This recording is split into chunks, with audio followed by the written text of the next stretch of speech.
Next I'm going to go over is our basic setup for, or more or less setup, macros, PID tune mode, some other miscellaneous things related to the main functionality of our robot. The first thing I want to go over is the compiler macros that we used. So if I can load it up really quick, we used two compiler macros. One was called competition, one was called skills. So the competition compiler macro was essentially just like a way to use the preprocessor to change behavior whenever I was in a competition versus not. It would change things like the output on the controller screen and certain functionality related to button presses. Okay, and then going into our main file implementation, basically what I'm doing is I'm initializing our subsystems by calling the get method. Basically, when you called it the first time, it would initialize it due to the singleton design pattern, and then I would use the C API of Titan select to initialize the selector after the subsystems were initialized. And then going to the autonomous, we used the Titan selects CAPI TS run selected auton function. Basically, it just ran whatever auton was selected at the current time. And then if the skills compiler macro was set, as we could see here, it would actually run the skills routine. So even if you had selected the wrong auton, it wouldn't matter since our skills was uploaded to another program on our computer and it would run every time.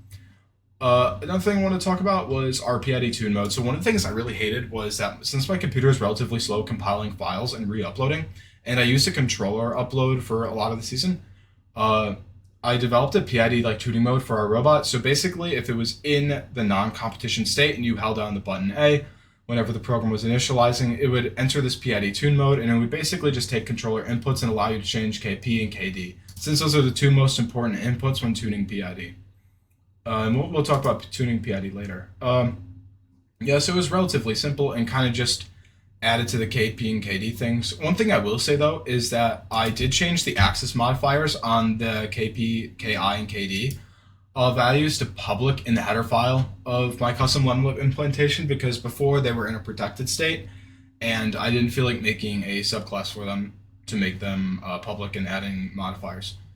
So, and I didn't really have any issues. I think the purpose of that was for asynchronous support, but whatever.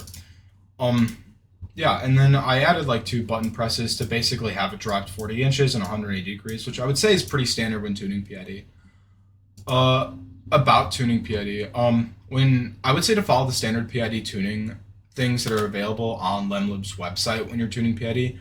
One thing I will say though is that if you have overtuned PID, especially if your KP factor is too large, you are going to inherently have a lot of error. So what that means is that if your KP is really, really high, you're going to be overshooting, undershooting a lot, and KD won't really be able to fix that. You can actually have an overtuned PID, and that's like one of the issues that we had in our state competition, and we had like a bad consistency with our autons because our robot was overshooting, and it had relied too much on other factors, and we had to undertune our PID at that competition to make it consistent on the last day. Another thing I'm going to go over is our auton and driver skills macro. So basically, the way that this worked is that if skills was defined, like let's just say if I define it really quick, it would enable this constant. I don't really know why I did this, but I did. But and essentially what would happen is that when it would run the op control function, which is the function that is called when it starts to drive, it would basically just create a pros task and run the skills routine. So pretty simple. And then it would also have a while loop on true, or if you just pressed A, you're able to override it. So if you ever at a competition, you heard me saying override, that was basically this code being executed, and then it would go right back into driver control, which is a little bit of a mess right now, but I'll go and explain it. So for our thing, as you can see, obviously like a lot of different usages of our compiler macros. So things like this, yeah, obviously if competition is defined, PID tune mode is different, whatever.